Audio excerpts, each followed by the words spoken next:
اللہ سے ملوا جاتی ہے صحبت اللہ والوں کی اپنا رنگ۔ السلام علیکم ورحمۃ اللہ وبرکاتہ۔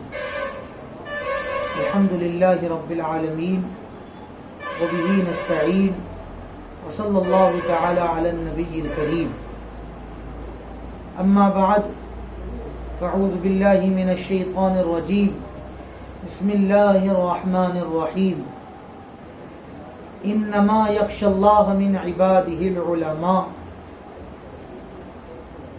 صدق اللہ المولانا العظیم۔ میرے محترم اور سامعین کرام، میں آج ایک ایسے عنوان کو لے کر حاضر خدمت ہوا ہوں، میں آج ایک ایسے موضوع کو لے کر حاضر خدمت ہوا ہوں، ایک ایسی ٹاپک آپ کے سامنے لے کر آ رہا ہوں جو اس وقت صرف ملک بھارت میں نہیں بلکہ پوری دنیا کی نظروں میں اور پوری دنیا کے انسانوں میں ایک ذہنوں میں لوگوں کے ایک زہر بنا کر گھول دیا گیا ہے۔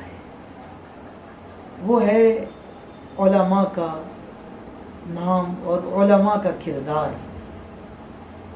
اہل علم کے کردار کو لوگوں نے اس وقت اتنے غلط طریقوں سے لوگوں کے سامنے لوگوں نے پیش کر دیا کہ ہر کسی کا ذہن اور ہر کسی کے دل و دماغ جو ہے علماء سے بالکل بدظن ہو چکا ہے، اور یہ سب چالیں شیطان کی چال ہے، یہ ساری کی ساری سازشیں شیطان کی ہے، اور ہم سب امت مسلمہ اس چال میں اس سازشوں میں ڈوبتے جا رہے ہیں، گھستے جا رہے ہیں۔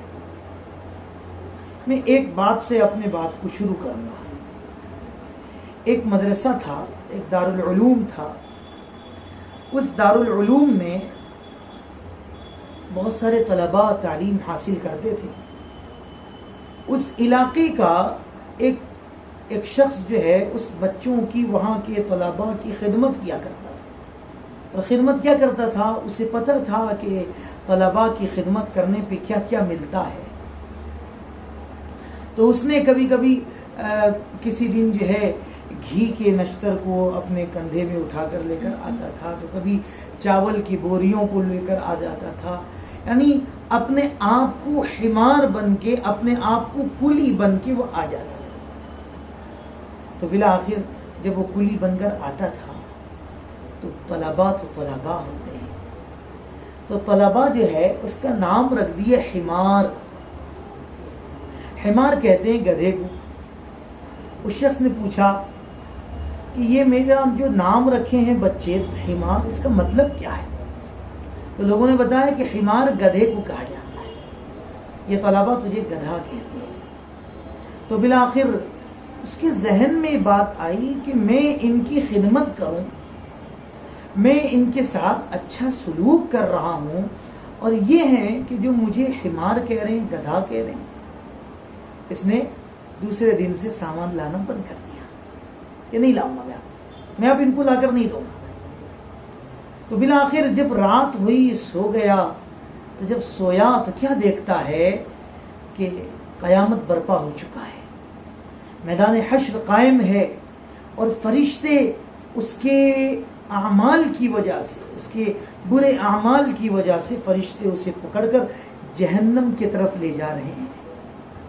اور جب جہنم کے قریب ہو رہا ہے تو اب دیکھ رہا ہے کہ وہی طلباء، جس مدارس کے طلباء کی یہ خدمت کیا کرتا تھا، وہی طلباء، وہی اہل علم، وہی علم حاصل کرنے والے وہ علماء اس کے سامنے آ کر لائن لگا کر کھڑے ہو گئے اور کہنے لگے کہ ہم اپنے حمار کو جہنم میں جانے نہیں دیں گے،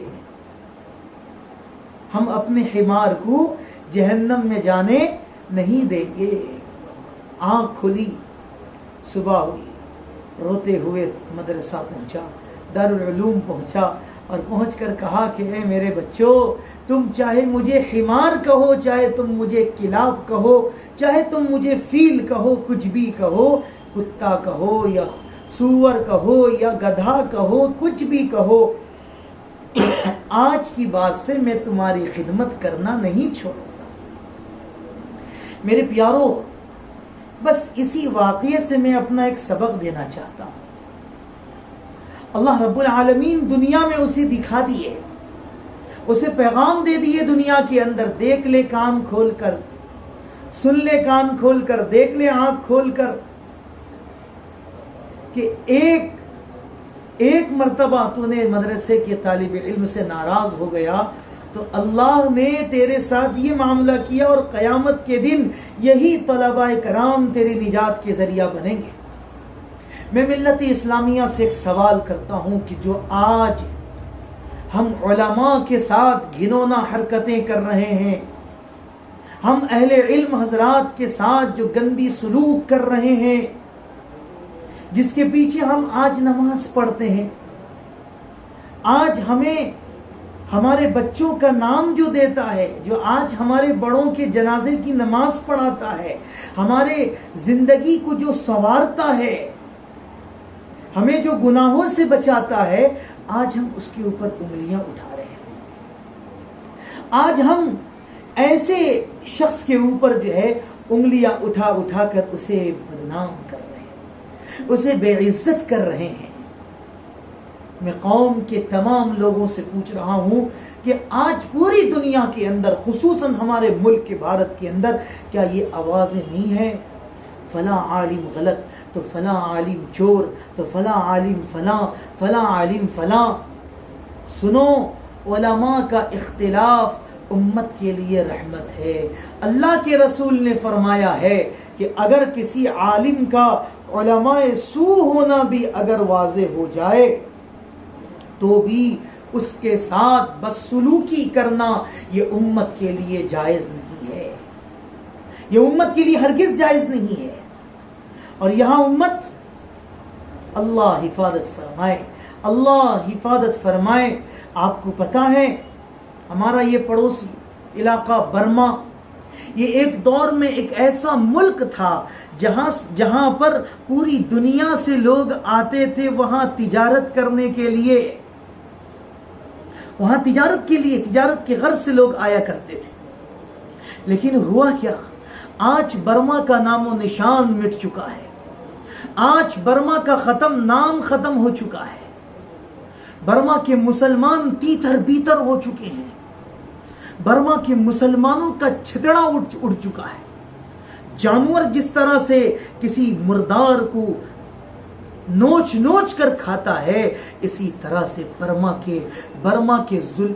کے ظالم برما کے مسلمانوں کو اسی طرح سے نوچ کر ختم کر دیا۔ اس کی وجہ کیا ہے پتا ہے؟ آج بھی پوچھو وہاں کے لوگوں کو، وہاں کے مسلمانوں کو، اس کی اصل وجہ کیا ہے؟ اس کی اصل وجہ یہی ہے کہ وہاں کی عواموں نے اپنا تعلق اپنے علماء سے ختم کر دیا، اپنا تعلق اپنے علماء سے ختم کر دیا۔ تعلق علماء سے ختم ہونے پر اللہ نے اس قوم کے اوپر عذاب کو نازل کر دیا، وہ قوم عذاب میں مبتلا ہو گئی، وہ قوم عذاب میں آ گئی۔ تو میرے پیارو، میرے بھائیوں، آج بھی ہمیں سمجھ کی ضرورت ہے۔ آج جو ہم یہ حرکتیں کر رہے ہیں، آج جو ہم یہ کام کر رہے ہیں، پوری دنیا کے اندر ایک آواز ہے کہ مدارس کو بند کیا جائے۔ کوئی کہتا ہے کہ یہ علماء کا دھندا ہے۔ جانتے ہو، ملک بھارت کے مسلمانوں، میں تم سے کہتا ہوں اور میرے برادران وطن میں آپ کو بھی کہہ رہا ہوں، سمجھو ذرا، یہ ملک پر آج بھی انگریزوں کی نظر ہے اور کل بھی تھی نظر، اور ان کی نظر پہ دھول ڈالنے والے، ان کے نظر کو ختم کرنے والے کوئی اور نہیں تھے، یہی علماء ہیں جن کے اوپر آج آپ انگلیاں اٹھا رہے ہو۔ یہی وہ علماء ہیں جب انگریزوں نے اس ملک کے اوپر ہاتھ ڈالا تو سب سے پہلے کالج سے کوئی طالب علم کھڑا نہیں ہوا، ہاں اسکولوں سے کوئی طالب علم کھڑا نہیں ہوا، کوئی ڈاکٹر کھڑا نہیں ہوا، کوئی پروفیسر کھڑا نہیں ہوا۔ آج تو تم ڈاکٹروں کی عزت کرتے ہو، پروفیسر کی عزت کرتے ہو، ایک ماسٹر کی عزت کرتے ہو، ایک انجینئر کی عزت کرتے ہو۔ ارے اس سے گر کر آج ہمارے قوم کی حالت یہ ہو گئی ہے کہ جو بے نمازی ہے، سود کھانے والے لوگ ہیں، آج اگر ان کے پاس پیسے ہیں تو قوم آج ان کی عزت کرتی ہے، لیکن جس کے سینے میں علم ہے قوم اس کی عزت نہیں کرتی، اس کی بات کو گھس کر لوگ پھینک دیا کرتے ہیں، اس کی بات کو اڑا دیا جاتا ہے۔ تو بتاؤ اس قوم کے اوپر عذاب نہیں آئے گا تو پھر کس قوم کے اوپر عذاب آئے گا؟ یہ قوم برباد نہیں ہوگی تو پھر کون قوم برباد ہوگی؟ اس ملک کے اوپر جب آنچ آیا تھا تو خدا کی قسم اس ملک کی حفاظت کے لیے کوئی غیر کھڑا نہیں ہوا تھا، کوئی دوسرے کھڑے نہیں ہوئے تھے، اس ملک کی حفاظت کے لیے علماء کھڑے ہوئے تھے اور یہی مدارس کے طلباء کھڑے ہوئے تھے۔ اور آج بھی اس ملک کو اگر کسی چیز کی ضرورت پڑ رہی ہے تو خدا کی قسم سینہ کھول کر علماء اور طلباء اور مدارس اس ملک کے لیے آج بھی حفاظت کے لیے کھڑی ہے۔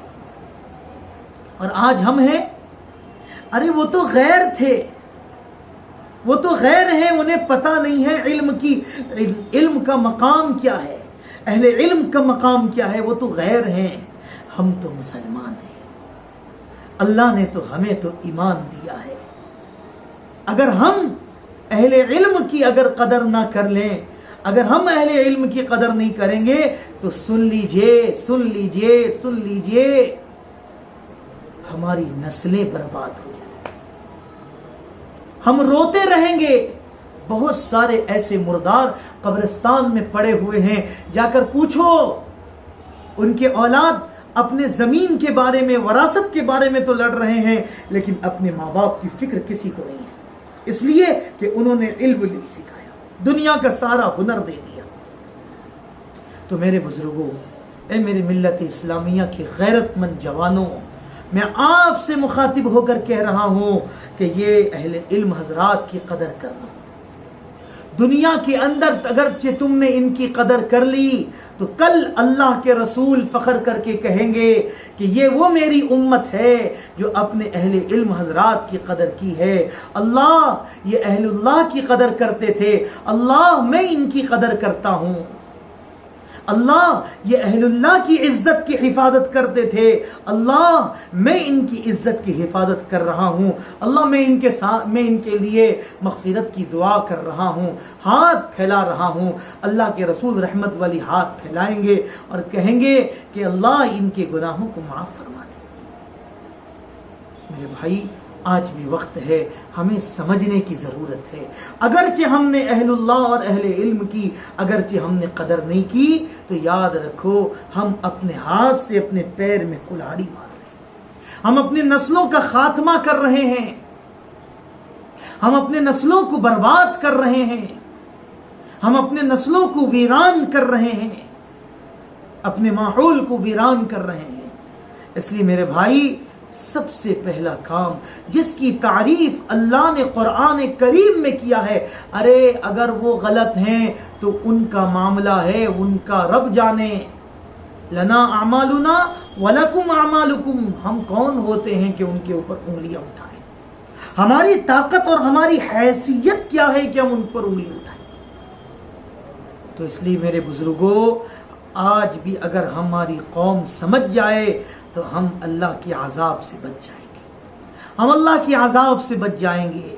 جانتے ہو آج باطل طاقتوں نے، آج باطل تنظیموں نے ہمارے مدارسوں پر بھی انگلیاں ڈال دی، اور ہم ہیں اللہ حفاظت فرمائے، آج ہم باطل طاقتوں نے مدارسوں پہ انگلی ڈال رہے ہیں اور ہم علماء کے پیچھے پڑے ہوئے، ہم علماء کی غیبتوں میں پڑے ہوئے، ہم علماء کی نکتہ چینی میں پڑے ہوئے۔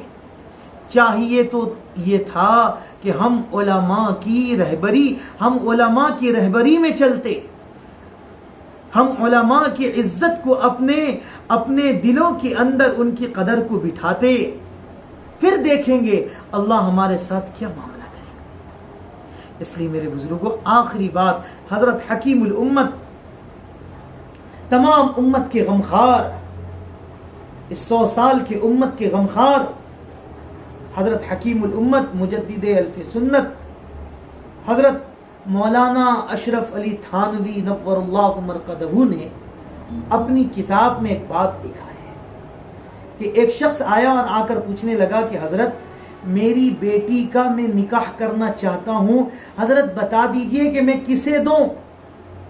تو حضرت نے فرمایا کہ سنو، اگر بے نمازی ہے تو دے دینا، شرابی ہے تو دے دینا، جواڑی ہے تو دے دینا، لیکن اگر گستاخ علماء ہے تو پھر سن مت دینا، کیونکہ جو گستاخ علماء ہوتا ہے اللہ اس کو موت کے وقت بھی ایمان نصیب نہیں کرتے۔ حضرت مولانا پیر ذوالفقار صاحب دامن برکاتہم و فیوزہم علیہ اپنی کتاب میں لکھتے ہیں کہ اگر کوئی علماء کے پیچھے لگتا ہے، اگر کوئی علماء کی نکتہ چینی کرتا ہے، اگر کوئی علماء کی غیبت کرتا ہے، اگر کوئی علماء کی توہین کرتا ہے، اللہ اس کے ساتھ ایک معاملہ کرتے ہیں کہ دنیا میں رکھ کر اللہ اس کے اوپر ایسی مصیبتوں میں اللہ اس کو پھنسا دیتے ہیں کہ نہ اس کو نماز کی توفیق ہوتی ہے، نہ اس کو توبہ کی توفیق ہوتی ہے، نہ اسے قرآن کی پڑھنے کی توفیق ہوتی ہے، نہ اس کو دین کی مجالس میں بیٹھنے کی توفیق ہوتی ہے، وہ در در مارے پھرتا ہے اور ایسی حالت میں اس کی موت آ جاتی ہے۔ میرے بزرگوں، بس میرا پیغام یہی ہے کہ بھئی آج سے ہم توبہ کریں کہ ہم اپنے علاقے کے اور بلکہ پوری دنیا کے علماء کی ہم عظمت کو اپنے دل کے اندر بٹھائیں گے اور اپنے علاقے کے علماء کی رہبری میں ہم زندگی گزاریں گے اور ہم اپنے زندگی کو سنواریں گے۔ اللہ مجھے بھی اور آپ کو بھی عمل صالح کی توفیق عطا فرما دے۔ وما علینا الا البلاغ۔ السلام علیکم ورحمۃ اللہ وبرکاتہ۔